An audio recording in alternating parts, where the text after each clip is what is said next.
अजून मी चाललो जरा पुराचा आढावा घ्यायला. बघूया आपल्या इथे किती पाणी पडलं, किती पूर आले ते बघा. पहिले आहे ना तुम्हाला पूर्वपळे आणि दापोडीला जोडणाऱ्या पुलावरून दाखवतो जरा पूर परिस्थिती कशी आहे. इकडला नाही दिसत, नाही दिसत. हे आपण पूर्वपिंपळ्यामध्ये आहे. आता आपण चाललो आहे सांगली. आता सांगली ते दापोडीचा ब्रिज दाखवतो तुम्हाला तिथली पूर परिस्थिती. जी मोठा नदी आता होती ती ही काय ती पावना रिव्हर होती आता दाखवलेली, जी दापोडी आणि पूर्व पिंपळ्याला जोडते. आहे न्यू मिलेनियम स्कूल कॉलेज. आणि इथंही काही प्रॉब्लेम नाही आहे पाण्याचा पूरस्थितीचा आत्तापर्यंत. तर सगळं ठीक आहे इकडे, तर काय पुराची परिस्थिती नाही आहे. स्मशानभूमीमध्ये पाणी आलेले.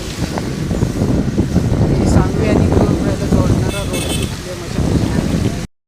आणि ह्या रोडवर आहे आपण आत्ता, जो दापोडी आणि सांगवीला जोडतो. आणि इथली मोठा नदी दाखवतो तुम्हाला. ही पहा मोठा नदी आहे ही. इथून खडकवासलेवरनं पाणी येतं.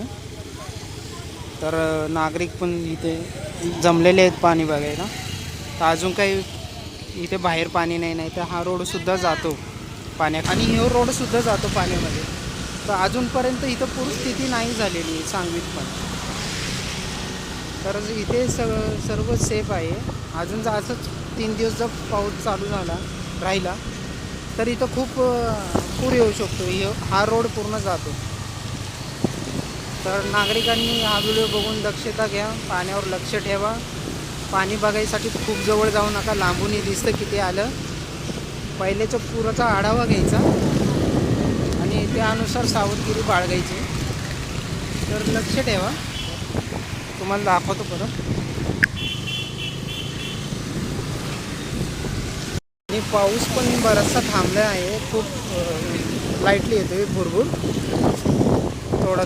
त्यामुळं मी टोपी काढली तर जरा व्हिडिओ बनवायला इंटरेस्ट आहे. आता आपण पोचलो आहे ब्रिजवर, जो दापोडी आणि सांगवीला जोडतो. आणि तुम्हाला मोठा नदीचं पाणी पात्र दाखवतो. जो जुना पूल आहे तो पाण्याखाली गेलेला आहे, हे बघू शकता तुम्ही.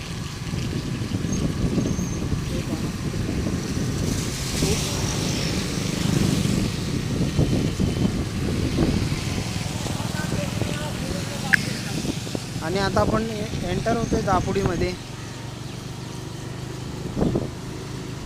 तर इथे पण पूरस्थिती नाही आहे, पण जो जुना पूल आहे तो पाणी लागले त्या पुलाला. जिस रोड में तो यहाँ से टेम्पल लगता है बड़ा सा, बहुत ही अच्छा टेम्पल है वहाँ पर मेडिटेशन के लिए. और जो ये रोड है मेरे पीछे देखो, ये भी पानी के नीचे जाता है. हे आहे बुद्धिस्ट टेम्पल दापोडीचं आणि हे सुद्धा पाण्याखाली जातं. म्हणजे पूर्ण नाही, ह्या रोडवर पाणी येतं, आतमध्ये पाणी शिरलं जातं. आणि हा जो मागचा जो रोड आहे बुद्धविहाराच्या इथे, जे दापोडीमधले आहे, आता आपण चालू बोकडीकडे. तर हा जो रोड आहे हा पूर्ण पाण्यामध्ये जातो. हा रोड पूर्ण बंद करतात. आणि आता तुम्हाला ब्रिजवर दाखवतो की किती पाणी जमा झालेलं आहे. ब्रिजवरनं दाखवतो किती पाणी जमा झालेलं आहे. तुम्ही पाहू शकता की लोक पण जमा झालेले आहेत इथे पाऊस बघायला. आणि जे खडकवासलेतून पाणी सोडण्यात येतं ते ह्या नदीकडे मिळतं आणि पुढे जाऊन बन गार्डनला सुद्धा मिळतं. तर ही नदी खूप महत्त्वाची आहे, तुम्ही पाहू शकता. मागे रेल्वे ब्रिज आहे आणि त्याच्या मागे हायवेचा ब्रिज आहे. तर तो वरती आणि रेल्वेच्या ब्रिजला पाणी टेकायला राहिले थोडंसं. आणि हे पहा पाणी तुम्हाला दाखवतो.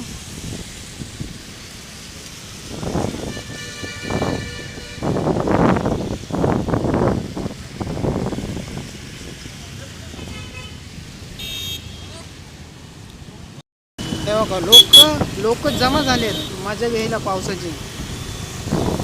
पण थोडं सावधानीने घ्या. येते मजा बघायला, पण थोडी सावधगिरी बाळगा. की गेल्या वेळेस सुद्धा पाणी आलं तर ते कसं आलं तर कुठपर्यंत आलं तुम्ही पुढे जावा. ते बघा इथले कब्रिस्तान पण पाण्याखाली जातं आणि हा रोड पूर्ण ब्लॉक होत असतो. आता तुम्हाला पुढचा ब्रिज दाखवतो जो खडकीकडे जातो. आणि हा रोड पहा पूर्ण बंद केलेला आहे. हो का. हा रोड बंद केलेला आहे जो हायवेला मिळतो पुढे जाऊन खडकीमध्ये. आता इथून आम्ही पुन्हा रिवर्स जातोय कारण इथून रोड बंद केलेला आहे, काही दाखवता येणार नाही. तर हा रोड पूर्ण बंद होतो. इथं खूप पाणी साचतं त्यामुळे आधीच इथे पोलिसांनी बंद केल्यास आहे, बंदोबस्त पण ठेवलेला आहे. नागरिकांनी थोडीशी काळजी घ्या. धोक्याची पातळी ओढू नका. इथे पवना नदी आणि मुळा नदी संगम होतो ह्या ठिकाणी, त्यामुळे इथे खूप पाणी येतं. तर ही काळजी घ्या, लोकांनी सतर्क राहा. हे बघा ही वस्तीमध्ये पण पाणी जातं. कारण पावसाचा आणि पूरस्थितीचा आढावा घेतलेला आहे आपण. आता घरी जातो. एवढं काही धोक्याचं नाही, पण नदीकाठची थोडंसं सतर्क राहा.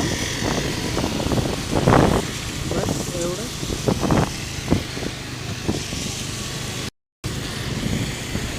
आणि आहे बुद्धिस्ट टेम्पल.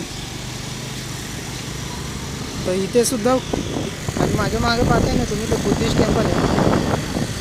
तर इथे सुद्धा खूप पाणी येतं. तर मगाशी सांगितलं होतं तुम्हाला, नाही तर ह्या रोडवर आपल्याला येता नसतं आलं. आपण आधीच आलो आहे काय रोड बंद नको करायला, खूप परिस्थिती आली.